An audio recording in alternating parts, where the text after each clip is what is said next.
Today we'll look at how to model and analyze a thermal barrier coating on a nozzle.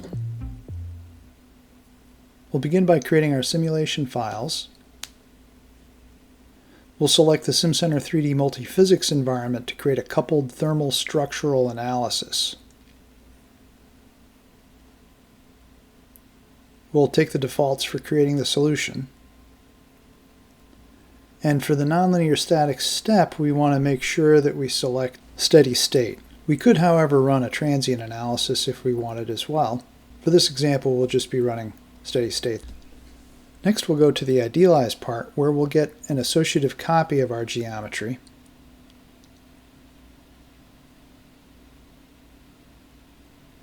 Then we'll create our thermal barrier coating using the thicken command. We'll select tangent faces, we'll select the outside, and our offset 1 will be the thickness of our thermal barrier coating. That creates a separate solid body outside, but touching our existing solid body. Next, we'd like to split both the thermal barrier coating as well as the original solid, and we'll do that to help facilitate meshing in our next step.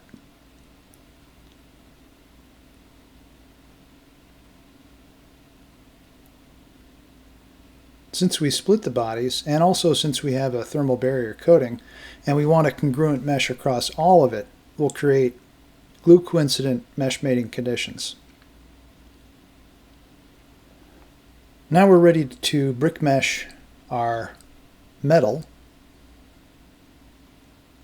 And here we'll select to use layers. I'd like to create 4 layers of bricks through the metal. And we'll use tangent faces for selecting what we want to mesh. So here you can see the 4 layers. The aspect ratios look maybe a little bit off. Maybe we could refine the mesh a little bit. Let's go ahead and edit them. And select a slightly smaller source element size.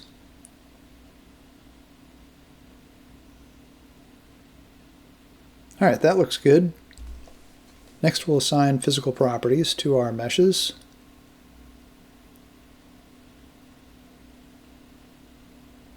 These meshes will have a steel material.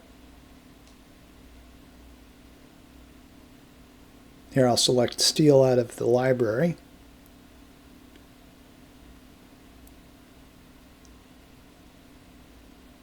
Next, we'll mesh our thermal barrier coating. Just to simplify that, I'll go ahead and turn off the meshes for our steel and just turn on the bodies for our thermal barrier coating. Now, for meshing the thermal barrier coating, we don't need to use layers, and we'll also use a different method until target to mesh those. And we'll select the tangent faces for the inside, going to a target of the tangent faces on the outside. Alright, we want to put these in a new collector because they're going to have unique physical properties. And we'll do the same thing for the thermal barrier coating on the bottom.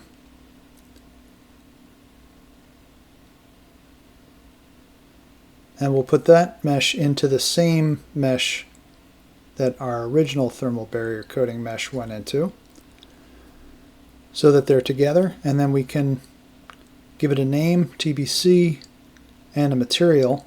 I have a material in a user mat.ml library that we'll use for a ceramic.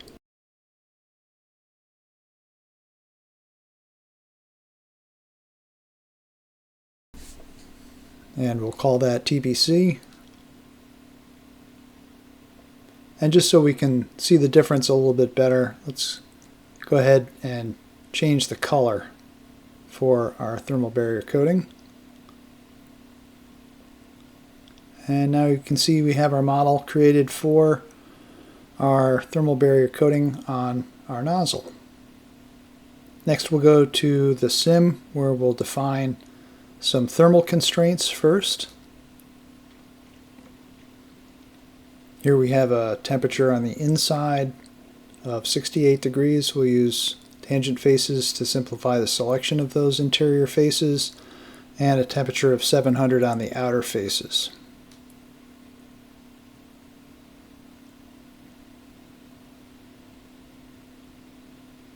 And here, if you make a bad pick, you can hold down the Shift key to deselect while selecting mouse button 1, and then we'll get the correct faces. Alright, if we don't like the display, if there's too many markers, we can easily collapse those, make them smaller as well.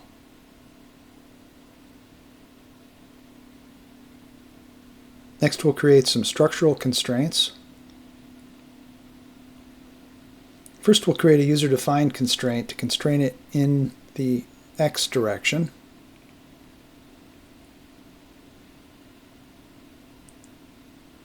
And my goal here is to constrain it enough so that it will solve, but not so much that it will constrain any thermal expansion. So next we'll fix the Y and Z direction at a polygon vertex, and then we'll just constrain the Y direction on the opposite polygon vertex. Alright, and we can edit the display on those if we want as well to make them smaller and collapse the display as well. Now, to get the different colors, we'll edit our model display to set the colors to the FemMesh colors, and we're ready to solve.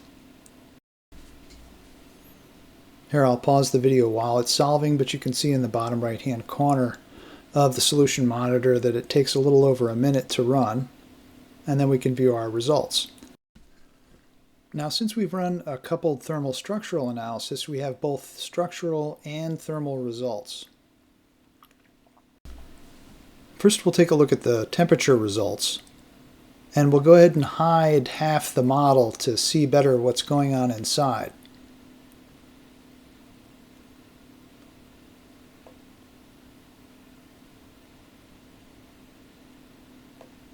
Here we'll turn off the deflected display, and we'll create a plot, an XY plot, from the ID to the OD to see how the temperature is varying.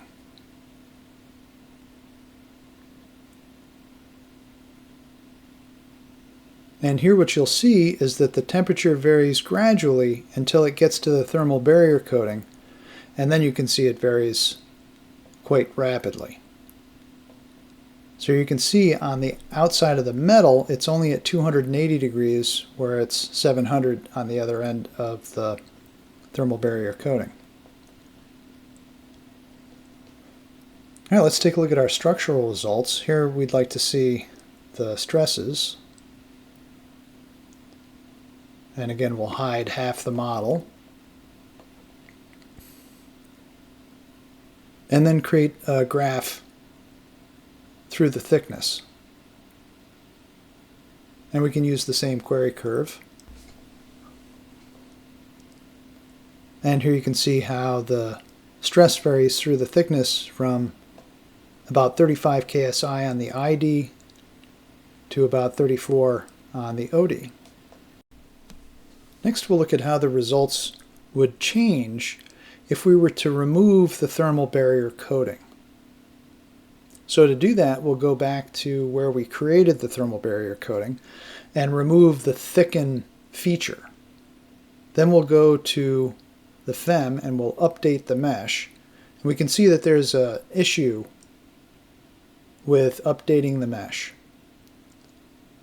Here we can see that our mesh density looks incorrect, but it's just because our source and target faces have been a little bit scrambled. Let's go ahead and deselect both of them and then select the correct source faces and the correct target faces.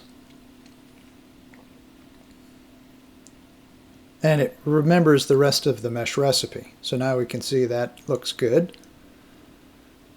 This one looks like it does have the correct source and target faces, but maybe because of the mesh mating conditions it wasn't able to update, so let's try and see if it will update now. And it does. Now it looks like there still is an update pending. We'll go ahead and update the model. Looks like our thermal barrier coating wants an update, and you can see it's updated with an element count of 0. Alright, next we'll go to the sim, and we can see one of our constraints is out of date. It looks as though it's lost the outside faces for the temperature application, and that makes sense because we've removed that outer face along with the body that was the thermal barrier coating. So we'll apply it to the outside face of our metal. And at this point we're ready to solve, but we'll go ahead and clone the solution so that we can maintain our original results. And that way we can compare side by side. So here I'll pause the video again while solving. You can see the total solve time there. And we'll start by looking at our thermal results. And we can look at that side by side with our original thermal results to the right. Go ahead and synchronize the views and hide half the model.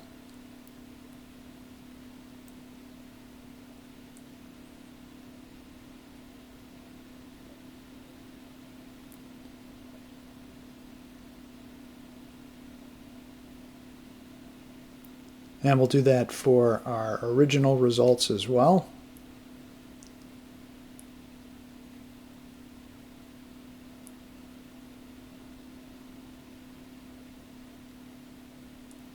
Next we'll create our XY plot through the thickness.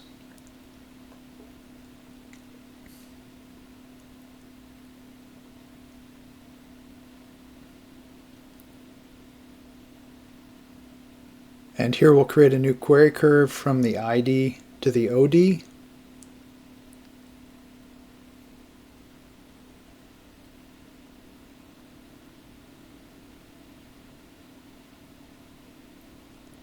Next we'll overlay the results from our updated results where we don't have the thermal barrier coating to see the difference.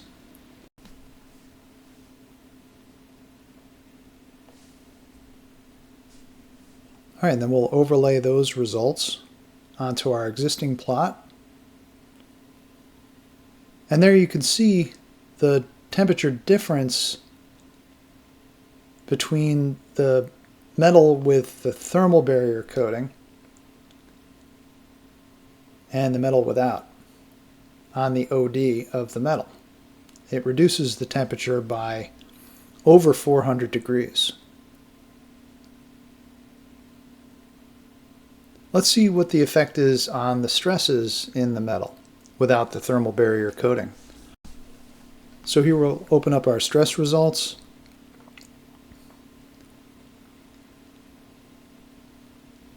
First without the thermal barrier coating,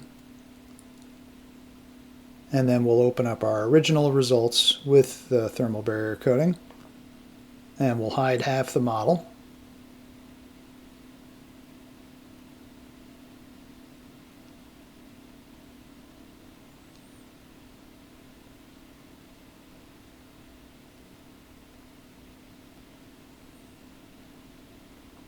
And then we'll graph the stress through the thickness.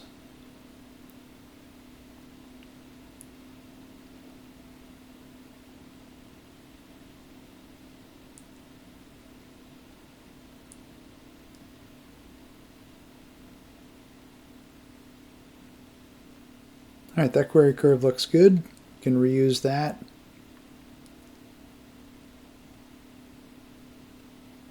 And right away you can see those stresses are quite a bit higher. But next we'll overlay the results for the model with the thermal barrier coating. And we can see that those results are quite a bit less. So that's how to set up and analyze a nozzle with a thermal barrier coating.